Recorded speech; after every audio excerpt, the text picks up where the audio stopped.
DCC president Martin George സ്ഥലം സന്ദർശിച്ച ശേഷം മാധ്യമങ്ങളെ കാണുന്നുണ്ട്. ഇത് ഈ ഗ്രാമത്തെ നടുക്കിയ ഒരു സംഭവമാണ്. ഇത്ര കാലമായിട്ടും ഇവിടെ ഇങ്ങനെ ഒരു സംഭവം നടക്കുന്നുണ്ട് എന്നുള്ളതിനെ കുറിച്ച് കൃത്യമായ ധാരണ പോലീസിന് ഇല്ലാതെ പോയത് വലിയ ഒരു വിഷയം തന്നെയാണ്.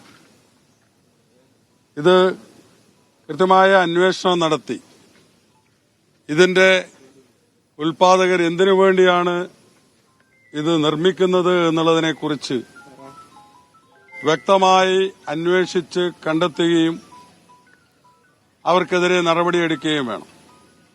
ഇപ്പോൾ ഇവിടെ പറയപ്പെടുന്ന വ്യക്തി ഇതിനു മുമ്പും ചെയ്തിട്ടുണ്ട് എന്ന് പറയുന്നു.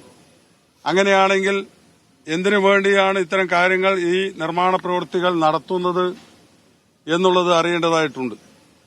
അങ്ങനെ നിർമ്മിക്കുന്നവരെ ഇത്രയും കാലം നിർമ്മിച്ചു എന്ന് പറയുന്ന ആ വ്യക്തി അത് എന്തിനു നിർമ്മിച്ചു, ആർക്കാണിത് കൊടുക്കുന്നത്, എന്താണ് ഇതുകൊണ്ട് ഉദ്ദേശിക്കുന്നത് എന്നുള്ളതിനെക്കുറിച്ച് കൃത്യമായി അന്വേഷണം നടത്തി കണ്ടെത്തി അത് ഇനി ഒരു കാരണവശാലും ഇതിപ്പോ വ്യാപകമായി കണ്ണൂർ ജില്ലയിൽ നടക്കുകയാണ്. ആരാണ് എന്താണ് ചെയ്യുന്നതെന്ന് നമുക്ക് പറയാൻ പറ്റാത്ത ഒരു സാഹചര്യം. ഏത് മുക്കിലും മൂലയിലും പോയാലും ബോംബ് നിർമ്മാണവും അതുപോലെ തന്നെ മറ്റു നിർമ്മാണങ്ങളും സാധാരണ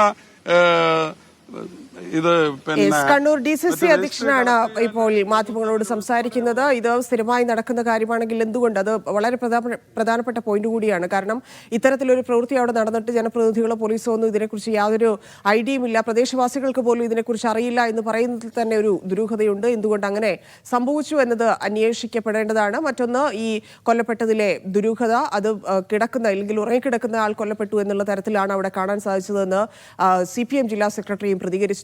സ്വാഭാവികമായിട്ടും അതുമായി ബന്ധപ്പെട്ടുള്ള അന്വേഷണങ്ങൾ നടക്കുകയായിരിക്കും. അതിനുശേഷമായിരിക്കും പോലീസ് ഔദ്യോഗിക